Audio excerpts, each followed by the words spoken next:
Your hardest client to earn as a dog trainer is always going to be your first one. It's not because you're not good enough yet, it's just that you don't have the experience, the reviews, the referrals, the marketing, the advertising, the confidence, the ability to package up your service in a way that meets the demand that is in your area.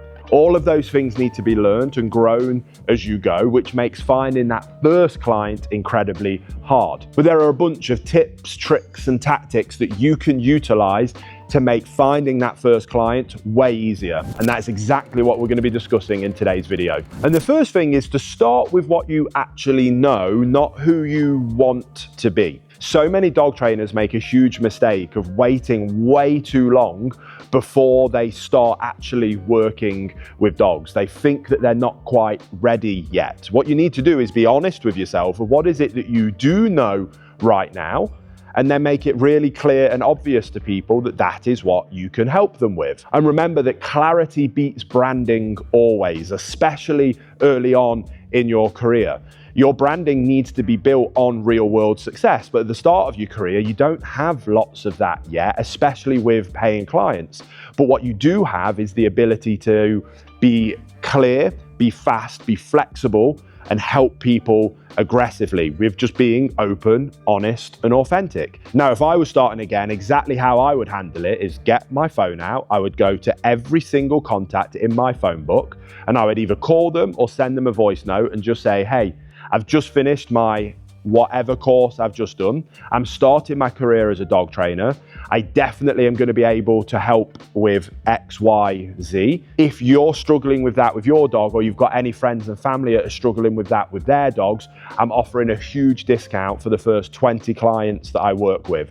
Or I'm willing to offer a free session for my first 20 clients. Now, we're talking about earning paid clients in this video, but let me explain how working for free is one of the best ways that you can earn paid clients. All that is a basic advertising funnel. You've done some cold outreach, you've explained your value, your service, and what you offer to people. You've offered to show them that value, to prove that value free of charge to them. And then once you've done that free 45-minute session, spend the remaining 15 minutes then doing a little bit of what might feel a bit cringy or awkward to start with, but a bit of sales of, I'm really, really happy with the success that we've made in this session. I'm hoping that you are as well. It's been amazing to see young Reginald be able to make such huge amounts of success. I'd love for us to be able to continue doing that. Now, traditionally, my sessions are usually $200 a session, but because you're one of my first 20 clients, I'd love to offer you a free session package for half the price if you're willing to kind of book that with me today. You would be shocked about how many of those 20 people will book that there and then. And boom, you've got your first paying clients. You've booked them to a multi-session package that is going to either allow you to charge upfront or charge per session, which means you've got recurring income coming in, and now you're off to the races. Which takes me really nicely into the second way that you can achieve clients, and that is to use the value first method. Now, I just gave you an example of what that can be, of offering a free session, but you can literally think of any idea that you might have for that value first approach, whether that is a free session, whether it's a free phone call, whether it's a free assessment and diagnostic. The world is your oyster. Think about something that your potential clients and customers would want or would like. Bring them that value first, free of charge. Demonstrate your skill and ability to them, and then upsell them and move them into paying clients. It's a very, very straightforward kind of marketing, advertising, business strategy. And it's beautiful for people just getting started as they start to build up that client network. Once you've built that network up, word of mouth starts to roll, which will make things easier, and you won't have to give so much away for free early on. You'll be able to get testimonials, reviews, and things will start to snowball and avalanche from there. But think about how can you deliver value to people up front, rather than just trying to sell immediately. The third tip is to stop trying to convince everybody. If you try to please everybody, you'll end up pleasing nobody. This goes back to our first point again of being clear, honest, and authentic with what it is that you want to achieve and what it is that you're trying to achieve. If what you want to do or feel ready to do at this point is some basic obedience with puppies, then be really clear in your messaging and find people that are looking for help with their puppies. Again, that might be that going through your phone box thing, and that message might be, I'm starting out as a dog trainer and I'm offering free training for all dogs under 6 months of age. Be really clear and concise with who you're trying to attract and the value that you can deliver to them up front to then move them into paying customers. But if you go into it going, I can do some puppy training, I could do some adult obedience, I could do some sporting competition work, I can also do behavior modification work, and you accept everyone way before you're ready, it's just not a great place to start. Niching down can be incredibly powerful and can set you up for a lot of success. Now, if you genuinely don't think that you're ready to take your first paying client yet because you don't have the skill set or the understanding or the knowledge of canine training, canine behavior, or you've not become a good enough educator and communicator of people yet, then I want to encourage you to check out my advanced diploma in canine behavior and training. There'll be a link in the description box below alongside a special discount for everybody that's here with me on this YouTube channel. I won't do you a hard sales pitch right now. If you want to go and find out more, again, there will be a link in the description box below if you want to go and check it out. But let's move into the next thing you can do to help secure your first paying client. And that is to practice your pitch and actually say it out loud. Now, I know that might be really cringe, but I promise you, when you're thinking about, okay, I've got this first free session booked in, I'm gonna go and smash the session, I'm definitely gonna be able to help. But at the end of the session,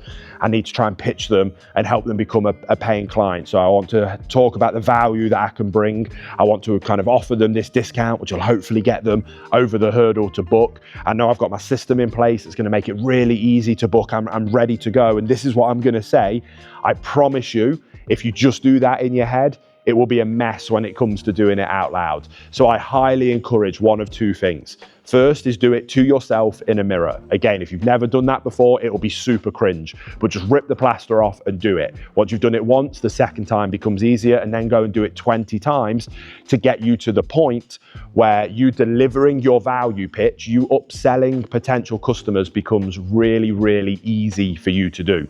The second way, and I do think that this way is better, is to set up a camera and film yourself doing it, because not only do you get to practice doing it out loud, but then watch it back and put yourself in the position of a paying client, a potential customer, and think, how did I come across there? You can always ask for help and support from family members and friends that are willing to give you honest feedback about how it came across to them. And then you can dial it in, redo the pitch again to camera, and do the same process. If you do that 20 times, by the time it comes to actually doing it for real in the real world, it'll be an absolute piece of cake for you to do so. And then the last tip that I want to give you, and this is a optional extra, but it definitely will set you up for a lot of success, is to do your best to document everything. Now, that doesn't need to be with super high-end cinema cameras with really fancy lighting and professional audio, but the more that you can document the journey, the more that you'll have real-world examples of the value that you can bring to people. Now, that most likely to start with can just be a really cheap tripod on Amazon that you set your phone up and you start recording in the corner of a room for all of the cases that you work on, so that when it does come time to trying to claim new clients, you can show them without having just to simply tell them that you can do the job. You can show them that you can do the job. Oh, I've worked with a case just like that recently, actually. Check this out. That's exactly what we'll be able to try and achieve with you and your dog. Then as you get a bit better at it, maybe you could film them a little bit nicer. Then you could start to have some examples on your website, and all these things build proof. They build proof of the value and the skill that you have, the solution to the problem that your potential clients are going to have. And if you can be doing that more and more and more, the easier it will be to find potentially your first paying client if you've been documenting work with your own dogs or dogs that you've been working with for free or in voluntary situations. If you've documented all of those, by the time it comes to get that first client, if you've actually had success with those dogs, that should be a really, really easy to achieve feat. But if you can only do it from the get-go of when you're working with clients, the second client will become easier, the third client will become easier. And as somebody who has documented thousands of cases across social media for years now, now, I could fill my books 20 times over and still have more demand for my services than I can handle. And all of that documentation is doing all of the marketing, advertising, branding, proof, evidence that I could ever need. So when people come to me, I don't have to convince them that I'm the right person. They're coming to me because they're already convinced that I am, and they're ready and willing to book immediately. You can get that through the power of documenting your journey. And there's an old-fashioned saying in kind of marketing and advertising, but it's to show, don't tell. So rather than having to tell people how amazing you are, show them how amazing you are. And again, if you're not ready to start out on that journey yet and you're new here and just thinking about starting as a canine professional, I couldn't recommend our advanced diploma in canine behavior and training more. Again, there'll be a link in the description box below. That is literally everything that you could ever need to start on your journey to become a high-level canine professional that's ready to get those first paying clients and then roll your business into an incredibly successful one in the future. Again, link in the description box below to that. But if this is your first time here, don't forget to subscribe. We make videos like this all the time, helping aspiring trainers become high-level canine professionals, making a great income for them and their family, pursuing something that they love. And we can't wait to see you on the next video.